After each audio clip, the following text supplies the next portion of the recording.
toi et bienvenue dans cette nouvelle vidéo. Aujourd'hui j'aborde une thématique qui me tient très à cœur. J'ai l'impression de dire ça à chaque vidéo, mais en même temps c'est vrai. Sinon je ne ferai pas de vidéo sur ce sujet. Donc aujourd'hui je vais te poser une question. Qu'est-ce qui est pour toi la réussite? Je pense que la réponse va être différente pour chacun d'entre nous. Clairement, dans la tête de mes parents, la réussite, c'était avoir un CDI à 22 ans. Dans la tête de certaines personnes, c'est également avoir une Rolex à 30 ans.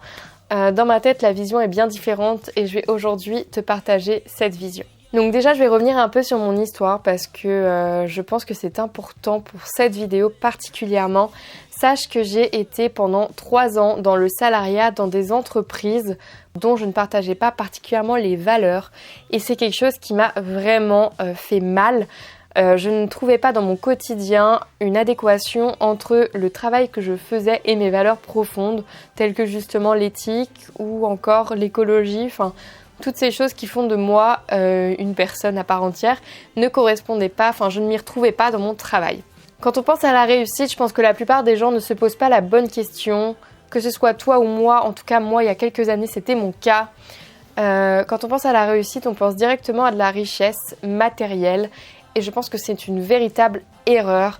Je pense que la vraie question à se poser, c'est es-tu heureux? Et je pense qu'elle est bien plus difficile à résoudre. Pour moi, résoudre le problème de la réussite, résoudre à rejoindre en fait le problème du bonheur.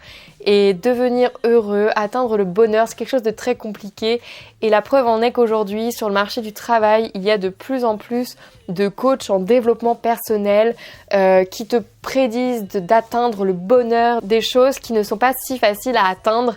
Et c'est bien pour ça qu'il y a des coachs dans ce domaine.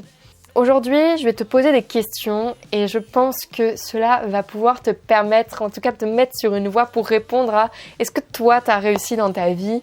Si je te demande si tu aimes le travail que tu fais tous les jours, les choses qui te motivent pour te lever le matin, je pense que ce sont des choses qui en fait t'aident justement à définir si tu as réussi ou pas tout simplement. Quel que soit ton niveau social, je pense que la vraie question à se poser c'est qu'est-ce qui te motive tous les matins à te lever? Moi, j'ai eu une période de ma vie où tous les matins, c'était très difficile de me lever parce que je savais que j'allais juste aller au travail pour faire un job alimentaire. Et en fait, j'allais arriver, je n'allais rien avoir à faire et j'allais scruter mes mails toute la journée en espérant que quelqu'un m'envoie du travail. C'est super triste en fait comme situation. J'aime quand j'ai beaucoup de choses à faire, je suis très active, je suis hyper active et en fait être confrontée à l'ennui, ça a été quelque chose de très douloureux pour moi. Donc la vérité comme je le disais, c'est que la réussite devrait être simplement la quête du bonheur. Donc si aujourd'hui tu es dans une situation dans laquelle tu te sens inconfortable, n'hésite pas à en parler à un spécialiste, n'hésite pas à essayer de faire changer les choses de ta vie. Je ne sais pas à quel stade tu en es aujourd'hui. Mais je pense que la réussite, elle doit passer par là, elle doit passer par une réflexion sur soi-même, que ce soit de l'introspection, que ce soit un travail fait conjointement avec un professionnel du milieu. C'est quelque chose de très important. On ne peut pas dire que la réussite, c'est simplement avoir une Rolex, parce qu'en fait, la personne qui a la Rolex, qui te dit qu'elle est hyper heureuse de l'avoir eue, qui te dit que tout ce qu'elle fait tous les jours pour l'avoir la rend justement heureuse. Si ça se trouve, c'est la même personne qui va se suicider dans quelques mois parce qu'elle sera hyper malheureuse dans sa vie. Donc pour moi, la réussite, elle doit vraiment être repensée dans sa globalité. Il faut vraiment l'associer à une quête constante du bonheur, d'improvement de sa vie au jour le jour, d'amélioration de sa vie au jour le jour. Essaye chaque jour d'être une meilleure version de toi-même. Et je pense que c'est par là que passe la réussite.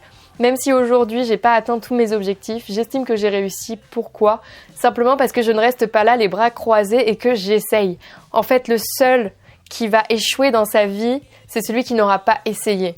À partir du moment où tu essayes, tu apprends des choses et oui, tu accèdes à la réussite parce que sache que même si tu échoues, tu peux être heureux. Pourquoi? Parce que tu auras appris des choses encore une fois et que tu sauras potentiellement ce que tu n'aimes pas et tu pourras accéder justement à des choses que tu aimes et donc réussir dans ta vie.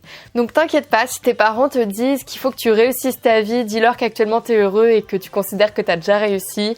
En attendant, si tu cherches ta voie et que tu veux réussir ta vie en trouvant une voie qui te plaît et qui te permet d'accéder au bonheur, je te mettrai un lien en barre d'infos auquel tu peux t'inscrire. Parce que je suis actuellement en train de créer une formation qui va sortir très prochainement, qui va justement t'aider à trouver ta voie et j'espère vraiment vous aider, que ce soit toi qui es lycéen ou toi qui es en réorientation, Vraiment, je souhaite pouvoir tous vous aider en vous donnant des méthodes simples qui vont vous permettre justement de les mettre en application, que ce soit dès maintenant pendant le confinement ou bien demain quand tu pourras sortir. Ce sont des méthodes qui vont t'aider tout au long de ta vie justement à t'aider à faire cette introspection et je pense que commencer le plus tôt est le mieux. Parce que je pense que si tout le monde avait eu ces cours-là, que ce soit au collège et au lycée, le monde dépenserait beaucoup moins d'argent dans des séances chez les psychologues. Mais ce n'est que mon avis personnel, donc je t'invite à aller voir ce lien dans la barre d'infos. J'espère que ça te plaira. Je te souhaite de nouveau une très belle journée de confinement et on se retrouve demain pour un nouveau sujet.